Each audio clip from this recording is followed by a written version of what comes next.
Hello guys, welcome back to my YouTube channel. आज की video में हम अपनी सेकंड बुक राजनीतिक सिद्धांत का जो सेकंड चैप्टर है स्वतंत्रता, उसे समझेंगे। हमारे इस वीडियो का टॉपिक रहेगा स्वतंत्रता। इस वीडियो में हम 3 टॉपिक क्लियर करेंगे इस चैप्टर के। तो पहला हमारा टॉपिक रहेगा स्वतंत्रता का अर्थ, जिसमें हम स्वतंत्रता के बारे में समझेंगे विस्तार से।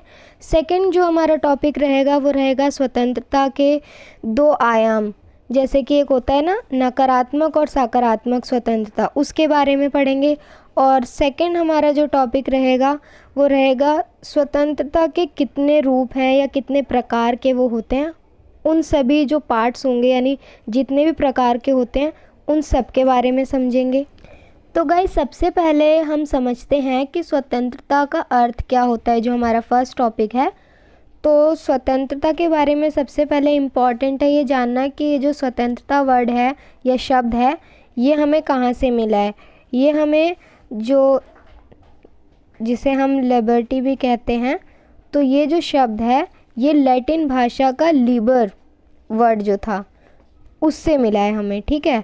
और इसका मतलब क्या है, बंधनों का ना होना, यानी हमें किसी भी प्रकार का कोई भी बंधन ऐसा नहीं होना चाहिए जिससे कि हम अपने आप को स्वतंत्र महसूस ना करें, ठीक है।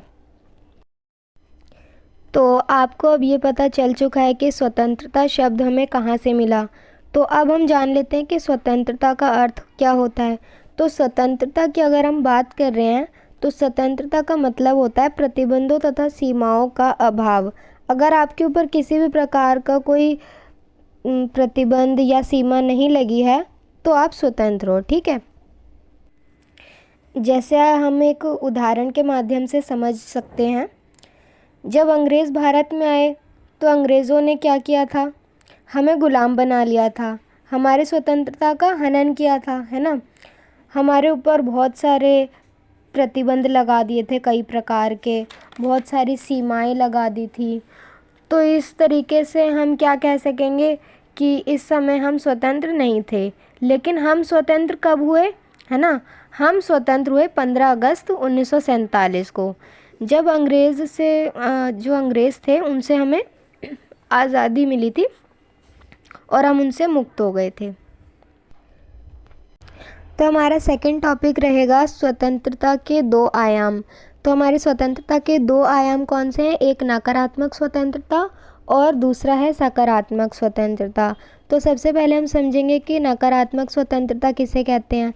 तो नकारात्मक स्वतंत्रता का मतलब होता है, जैसा कि आप स्क्रीन पर देख रहे हैं, इनमें आपकी स्वतंत्रता के ऊपर किसी प्रकार का कोई भी प्रतिबंध नहीं होता है, ठीक है।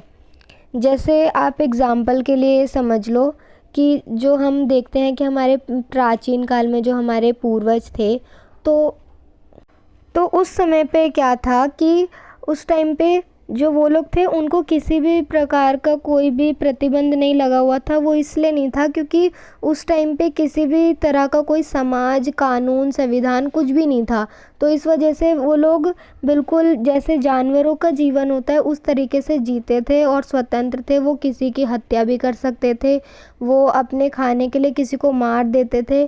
तो ऐसे में क्या होता है कि दूसरे व्यक्ति की, जिसकी आप जान ले रहे हैं या जिस जानवर की आप जान ले रहे हैं, तो उससे उसकी स्वतंत्रता पर भी प्रभाव पड़ रहा है।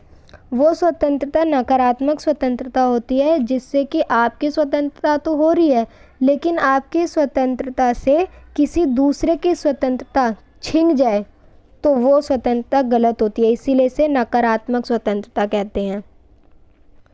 तो अब हम समझेंगे कि सकारात्मक स्वतंत्रता किसे कहते हैं।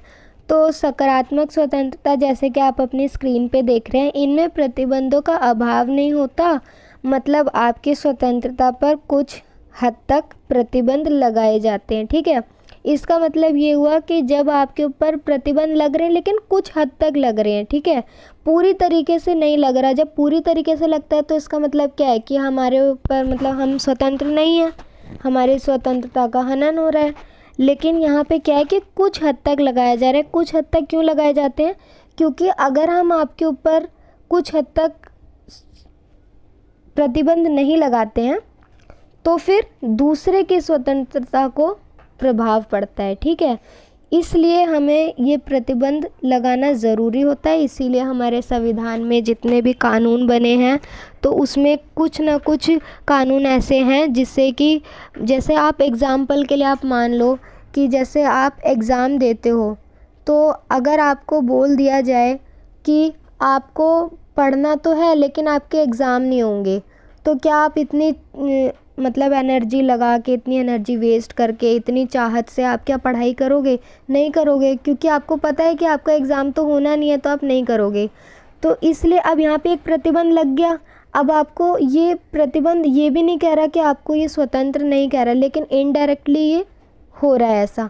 उसी तरह जब आप एग्ज़ाम देते हो तो आपके ऊपर एक और प्रतिबंध लगता है कि मान लीजिए कि आपका 100 मार्क्स का पेपर है, तो आपको 33 तो लाने ही होते हैं, ठीक है। उतने पे आप पास होगे, नहीं तो पास नहीं होगे। अब आपको क्या लगाया कि आप इतने लाओगे तो ही पास होगे, नहीं तो नहीं हो सकते। तो आपको उतने लाने ही पड़ेंगे, 33 नंबर या उससे ज़्यादा।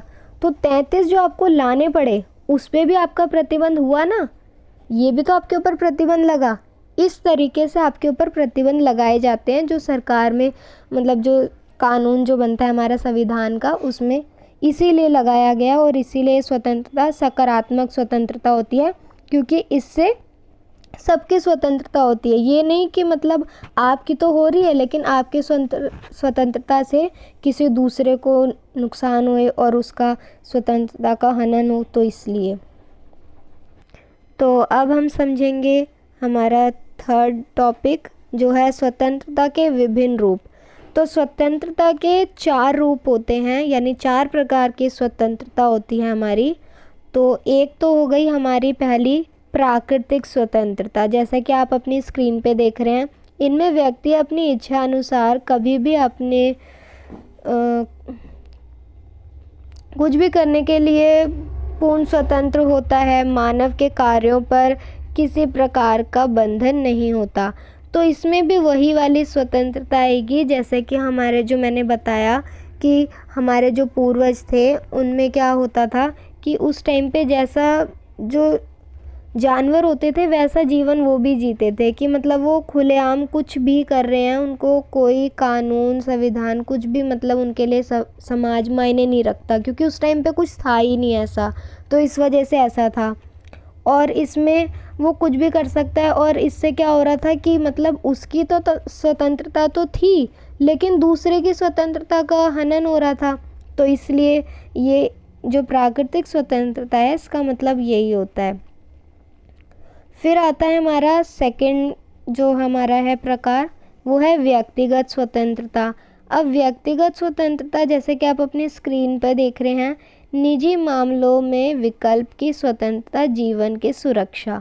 अब इसका मतलब ये होता है कि जो हमारे निजी मामले होते हैं, जैसे कि आपका कोई घर का कोई मामला है जिसमें आपको डिसीजन खुद लेना है, तो उसके लिए आप किसी के लिए वो नहीं हो, आप स्वतंत्र हो कि आप अपना फैसला खुद ले सकते हो, ठीक है।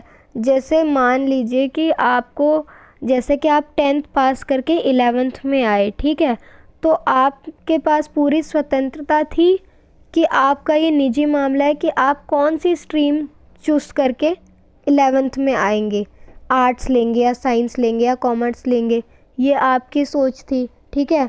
तो ये जो आपने फ़ैसला लिया ये आपका निजी फ़ैसला था, ठीक है। तो इसमें आप स्वतंत्र थे अपना फ़ैसला लेने के लिए।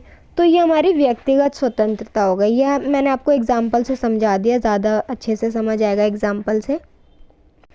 फिर हमारी जो तीसरी स्वतंत्रता आती है वो है राजनीतिक स्वतंत्रता। अब इसमें राजनीतिक नाम से ही पता चल रहा है। अब पहले देख लो आप, जैसे स्क्रीन पे लिखा हुआ है, राज्य के कार्यों में भाग लेने का अधिकार, राजनीतिक दल बनाने का अधिकार, मतदान करने का अधिकार, चुनाव लड़ने का अधिकार। तो जैसे कि आपको पूरा अच्छे से इसी में समझ आ गया होगा कि जैसे कि आप वोट डालने जाते हो तो आपको अधिकार है ना वोट डालने का, और वो हमारा कब से शुरू होता है, जब हम 18 आयु के हो जाते हैं, 18 वर्ष के हो जाते हैं, उसके बाद से हमारा चालू हो जाता है। फिर उसके बाद जब हम थोड़े मतलब उसके बाद जो शुरू होता है हमारा, तो वो हम जैसे राज्य के कार्य जो भाग लेना, मतलब जैसे मान लो कि आपके राज्य में कुछ भी हो रहा है तो उसमें आप भी तो भाग लोगे, पार्टिसिपेट करोगे। कोई चीज़ ऑर्गेनाइज हो रही है, जैसे किसी चीज़ का कंपटीशन या कुछ भी आ जाता है इसमें, ठीक है। उसके बाद हमारा आता है चुनाव लड़ने का अधिकार। तो चुनाव भी लड़ सकते हैं जब हम 18 वर्ष से भी ज़्यादा अधिक हो जाते हैं, जैसे कभी 25 साल के हो जाते हैं तो उसके बाद हमें हो जाता है अधिकार, तो चुनाव लड़ सकते हैं। और अपना दल बना सकते हैं, अपनी पार्टी बना सकते हैं, है ना। जब चुनाव लड़ेंगे तो उसके लिए भी तो हमारे पास पार्टी बनी हुई होनी चाहिए, तो हम अपनी पार्टी बनाने के लिए भी स्वतंत्र हैं। तो ये हमारी राजनीतिक स्वतंत्रता होती है, ठीक है। फिर आता है हमारा चौथा, तो ये हमारा चौथा है आर्थिक स्वतंत्रता। जैसे कि आप अपनी स्क्रीन पे देख रहे हो, आजीविका के समान अवसर प्रदान हो, नागरिकों को बेरोजगारी तथा भूख से मुक्ति प्राप्त हो, काम करने में निश्चित घंटे, न्यूनतम वेतन मिले।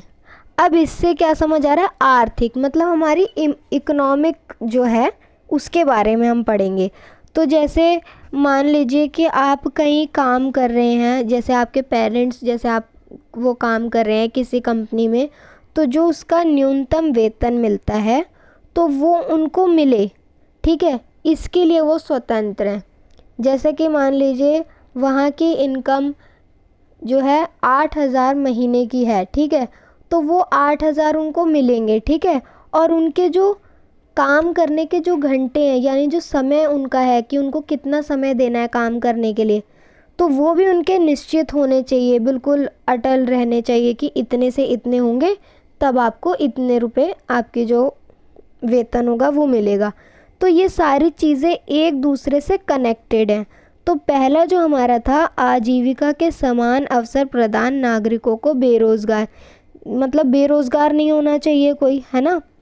और फिर उसके बाद भूख से मुक्ति प्राप्त हो, यानी कि जब बेरोज़गार नहीं रहेंगे तो कोई भूखा भी नहीं रहेगा। और फिर जो काम करना होगा तो उसके भी निश्चित घंटे नहीं, ये भी तो नहीं होना चाहिए ना कि अगर आपको पूरे दिन रात काम करवाया जा रहा है और उसके बाद आपको पैसे जो वेतन है वो आपको कम मिल रहे हैं, तो इसका मतलब आपकी स्वतंत्रता तो है ही नहीं, आप तो पूरे दिन उनके दबाव में काम कर रहे हैं, तो ये गलत है। तो यही आपको बताया जा रहा है कि काम करने के निश्चित घंटे जो हैं वो उसकी जो स्वतंत्रता है वो भी आपको प्राप्त है आर्थिक स्वतंत्रता के तहत।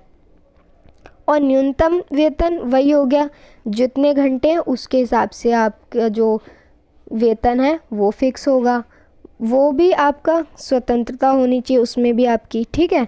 तो ये है इसका मतलब। अब बाकी के जो टॉपिक्स है वो पार्ट 2 वीडियो जो मेरी बनेगी उसमें आ जाएगी।